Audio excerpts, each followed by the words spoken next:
এই হাদিস দ্বারা এটাই বোঝা যায়, অতীতেও মুসলমানরা কখনো নারীলোভী ছিল না। উহুদের যুদ্ধে ৭০ জন শহীদ হয়েছে।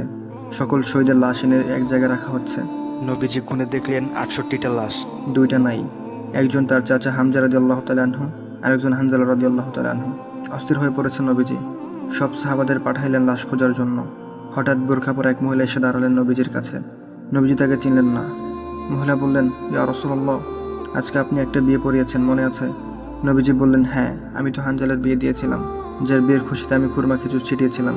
মহিলা বললেন, ইয়া রাসূলুল্লাহ, আমার হাতটা দেখেন, হাতের মেহেদি এখনও শুকায়নি। কাল বিকেলে বিয়ে হয়েছে, আর রাত 2টা বাজে উহুদের যুদ্ধের জন্য বের হয়ে গেছে হানজালা। বাসরাতে ওনার সাথে আমার ভালোভাবে পরিচয় হয়নি। যাওয়ার আগে শুধু বললেন, যদি বেঁচে থাকি তাহলে দেখা হবে দুনিয়ায়, আর যদি শহীদ হয়ে যায় তাহলে দেখা হবে জান্নাতে।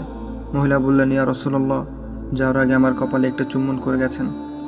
লজ্জায় বলতে পারি নাই আপনার জন্য গোসল ফরজ। নবীজি কাঁদছিলেন। মহিলা বললেন, ইয়া রাসূলুল্লাহ, শহীদদের তো আপনি গোসল দেন না, আমার স্বামীকে আপনি একটু গোসল করিয়ে দেবেন। নবীজি সম্মতি প্রকাশ করার পর একজন সাহাবী দৌড়ে এসে বলল, ইয়া রাসূলুল্লাহ, হানজালাকে পাওয়া গেছে।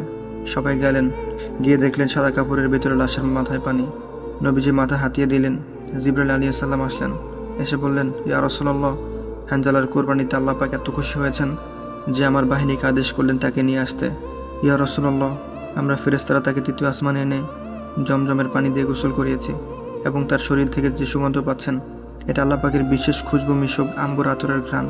আমরা ওনাকে কাফনে কাপড় আচ্ছাদিত করেছি। সুবহানাল্লাহ। আল্লাহ তার প্রিয় মানুষকে কি পরিমাণ ভালোবাসেন, কি পরিমাণ সম্মানিত করেন, তা আমাদের পক্ষে কল্পনাও করা সম্ভব নয়। পরিশেষে বলতে চাই, হে আল্লাহ, আপনি সকল মুসলমান ভাইদের এই পথের প্রতীক হওয়ার তৌফিক দান করুন। আমিন আমিন।